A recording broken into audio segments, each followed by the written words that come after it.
Movie की starting में हम देखते हैं कि कोई शिकारी आदमी रात में एक घने जंगल में किसी से डरकर भाग रहा है, लेकिन तभी एक दरिंदे वंपायर जैसा शख्स आके उस आदमी को काट लेता है। कुछ ही पल में दिन हो जाता है और दिन हो जाने पर वो जो वैम्पायर था उसकी बॉडी जल जाती है। वो वैम्पायर जल जाने के बाद में मिट्टी बन जाता है और इधर जो शिकारी आदमी था उसको काट लेने के बाद शायद अब वो भी एक वैम्पायर बन चुका है। वो अपने आप को एक कंबल में लपेट कर उस जंगल से भागते हुए एक शेड के पास में आकर उसके अंदर चला जाता है। अब इसके बाद में सीन शिफ्ट होता है और हम लोग एक हाउस में स्टैन नाम के एक लड़के को देखते हैं। उसकी मॉम उसे जगाने के लिए आती है, जिसके बाद में स्टैन ब्रेकफास्ट करने के लिए किचन में जाता है और यहाँ पर हम देखते हैं कि इनकी फैमिली काफी खुश है। लेकिन इतने में हम कुछ यहाँ अजीब सा होता हुआ देखते हैं। उसकी मॉम भी मर गई और डैड ने सुसाइड कर लिया। बट एक्चुअली ये जो भी था वो स्टैन का एक सपना था, लेकिन सपने में उसने जो भी कुछ देखा वो सच में हो चुका था। उसकी मॉम किसी बीमारी से मरी और डैड ने बाद में सुसाइड कर लिया। लेकिन अब स्टैन यहाँ अपने ग्रैंडफादर के साथ में रहता है। उसके ग्रैंडफादर जो कि एक रिटायर्ड आर्मी पर्सन है, तो वो स्टैन के साथ में काफी सख्त है और काफी अब्यूजिव भी है। स्टैन अपनी लाइफ से काफी तंग है, लेकिन वो कर भी क्या सकता है। स्टैन स्कूल के लिए निकलता है। उसके निकलते वक्त हम देखते हैं कि वो शिकारी आदमी जिस सेट में गया था वो इन्हीं का है। हर एक आम लड़के की तरह उसके स्कूलमेट भी उसके साथ में मस्ती करते हैं। अब इसी के दौरान स्टैन जाके पुलिस की कार में टकरा जाता है। मेल ऑफिसर स्टैन के साथ में सख्त होता है, लेकिन लेडी ऑफिसर जानती है कि उसके पेरेंट्स के जाने के बाद वो काफी दुख से गुजर रहा है। स्टैन अब स्कूल पहुंचता है। स्कूल के अंदर जाने पर उसे उसकी पुरानी फ्रेंड रॉक्सी दिखती है, जो अब वो उसकी फ्रेंड नहीं है। स्टैन का डॉमर नाम का एक फ्रेंड भी है, जो यहाँ पर कुछ शरारती लोगों के द्वारा परेशान किया जा रहा था। ये वही अमीर लड़के होते हैं जिसने सड़क पर उसके साथ में शरारत की थी। दोनों लोगों में लड़ाई शुरू हो जाती है, लेकिन सही टाइम पर टीचर आकर उनकी लड़ाई रुका देते हैं और इसी दौरान रॉक्सी भी आती है। एक्चुअली रॉक्सी पहले स्टैन और डॉमर की फ्रेंड थी, लेकिन पैसे और गाड़ी के लालच में वो मार्बल के पास में चली गई, भले ही वो उसके साथ में अच्छा बिहेवियर नहीं रखता है। अब ये दोनों यहाँ से निकलकर अपने सीक्रेट प्लेस पर चले जाते हैं, जहाँ पर डॉमर कुछ ऐसा बोल देता है जिसके बाद में स्टैन यहाँ से जाने लगता है। डॉमर कहता है कि वो तुम्हें छोड़कर चली गई, मगर तुम उसे अभी भी चाहते हो।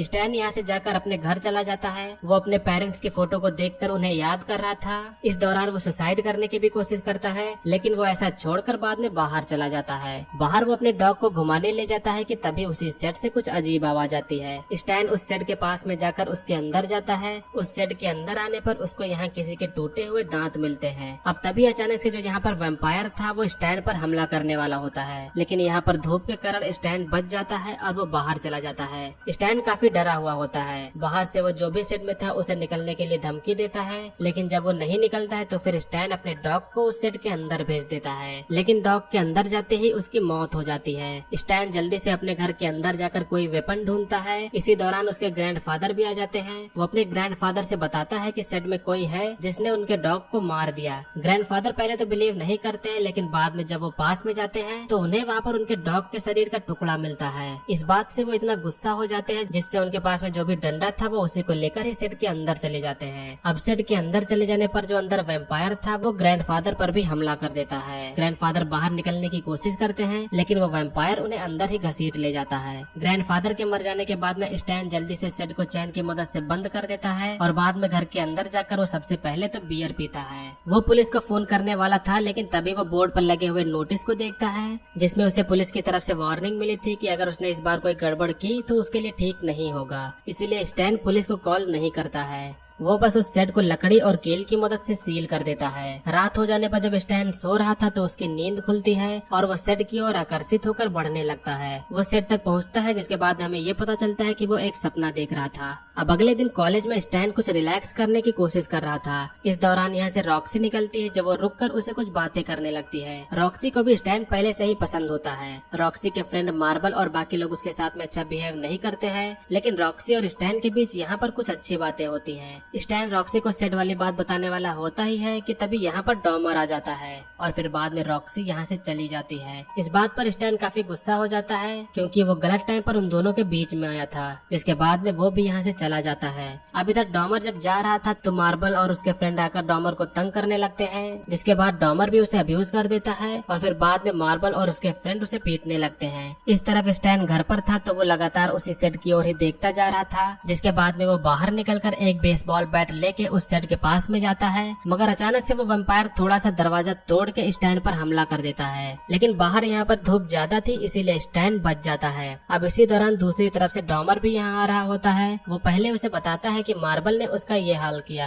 फिर तभी सेट से आवाज आती है तो वो पूछता है कि उसमें क्या है। स्टैन पहले तो ये नहीं बताना चाहता था, लेकिन काफी जिद करने के बाद में स्टैन उसे पूरी सच्चाई बता देता है। इसके बाद में दोनों लोग मिलकर इस सेट को अच्छे से सील कर देते हैं। रात हो जाने पर स्टैन सोने के लिए जाता है तो उसे फिर से उसी सेट के वैम्पायर का सपना आता है। वो अगले दिन उठकर अपने हाथ में ड्रिल मशीन लेके उस सेट के पास जाता है। वो सेट के ऊपर चढ़कर उसकी छत में छेद कर देता है, जिससे उस वैम्पायर को अंदर तकलीफ हो। अब यहाँ से उतरकर वो वापस घर में जाता है। फिर तभी उसके दरवाजे पर आकर कोई नॉक करता है। डोर पर जाने पर पता चलता है कि वो तो वही लेडी ऑफिसर है। वो स्टैन से उसके दादाजी के बारे में पूछती है, जो स्टैन बताता है कि वो यहाँ पर नहीं है, कहीं बाहर गए हैं। वो लेडी ऑफिसर एक शख्स की फोटो दिखाते हुए पूछती है कि क्या तुमने इसे कहीं देखा है? ये वही वैम्पायर होता है जो इस समय उसके शेड में कैद है। लेकिन स्टैन कहता है कि वो इसे नहीं जानता। स्टैन अभी स्कूल जाने वाला था तो ऑफिसर उसे खुद स्कूल छोड़ने को कहती है। स्टैन अब कार में बैठकर स्कूल जाता है। ऐसा लग रहा है कि लेडी ऑफिसर को स्टैन पर कुछ शक है। खैर अब वो स्कूल के अंदर जाता है। यहाँ पर उसे रॉक्सी मिलती है। रॉक्सी उसे उसके फेस पर लगे कट के बारे में पूछती है, मगर इसी दौरान यहाँ मार्बल आ जाता है जो वो कुछ गलत कमेंट करता है। उस बात से गुस्सा होकर स्टैन और मार्बल में लड़ाई शुरू हो जाती है। स्टैन मार्बल को बुरी तरह से पीटता है और तभी उनके टीचर आ जाते हैं जो वो स्टैन को उससे छुड़ाते हैं। स्टैन को तभी यहाँ पता चलता है कि वो लेडी ऑफिसर उसके घर जा रही है, जिसके बाद में स्टैन जल्दी से भाग के अपने घर की ओर जाता है। इस तरफ लेडी ऑफिसर जब घर पहुँचती है तो उन्हें घर के पीछे से कुछ आवाज सुनाई देती है। ये आवाज उसी सेट से आ रही होती है। ऑफिसर को लगता है कि इसी में स्टैन के दादाजी बंद है। वो सेट के पास में जाकर उसे खोलने वाली होती है कि तब तक यहाँ पर स्टैन आ जाता है। स्टैन ऑफिसर से उस सेट से हटने को कहता है, लेकिन ऑफिसर उस पर ही गन पॉइंट करके उसे पास में न आने को कहती है। गन पॉइंट पर स्टैन जमीन में लेट जाता है और वो ऑफिसर भी सेट के गेट को खोल देती है, जिसके बाद में अंदर से वैम्पायर निकलकर उस ऑफिसर को मारकर अंदर घसीट ले जाता है। अब इसके बाद में यहाँ पर दूसरी साइड से मार्बल आ जाता है। स्टैन ने उसे बुरी तरह से पीटा था,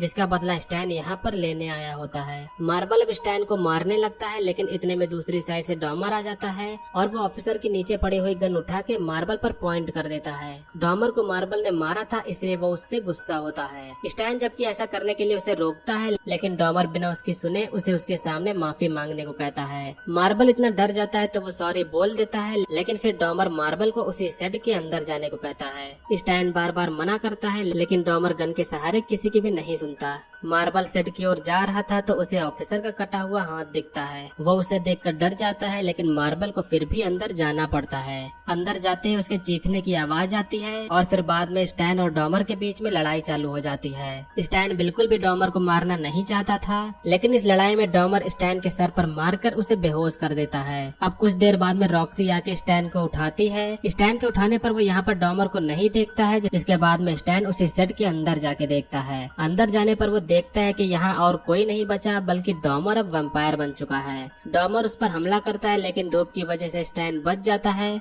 डॉमर फिर से डोर खोलकर बाहर निकलता है। धूप के कारण उसकी बॉडी जल रही होती है तो स्टैन आकर उस पर चादर डाल देता है। अब कुछ समय बाद में रात हो जाती है। स्टैन और रॉक्सी दोनों लोग घर के अंदर होते हैं तो बाहर डॉमर फिर से वैम्पायर बनकर उठ जाता है। अब दरवाजे पर तभी कोई आता है। ये दोनों मार्बल के फ्रेंड्स थे। वो मार्बल का पता लगाने यहाँ पर आए होते हैं, जिसके बाद में स्टैन उन दोनों को यहाँ से चले जाने के लिए कहता है। लेकिन इतने में डॉमर वैम्पायर बन के पीछे आ जाता है और पीछे वाले शख्स को वो पकड़कर मार देता है। उनका दूसरा फ्रेंड जो होता है वो घर के अंदर आ जाता है। उसे नहीं समझ में आ रहा था कि यहाँ पर आखिर ये क्या हो रहा है। इन दोनों लोगों ने घर के सारे दरवाजे और खिड़कियां तो बंद कर दी थी, लेकिन कुछ जगह बाकी थी जहाँ से वो वैम्पायर घर में आ जाता है। वो इन सभी पर बारी बारी से हमला करता है। दिखने में यह वैम्पायर बहुत ही डरावना लग रहा था, मगर आखिरकार दोनों लोग मिलकर उसको मार देते हैं। लेकिन सिर्फ मरने से काम नहीं चलेगा। वो उसको उसी शेड में ले जाते हैं और जाके उसी शेड में जला देते हैं। ये रात बीत जाती है, अगला दिन होता है और दोनों लोग अब साथ साथ हैं। इसी के साथ में यहीं पर अब ये मूवी एंड होती है। सो दोस्तों, ये थी 2019 की एक हॉरर मूवी का एक्सप्लेनेशन। मूवी का नेम है द शेड।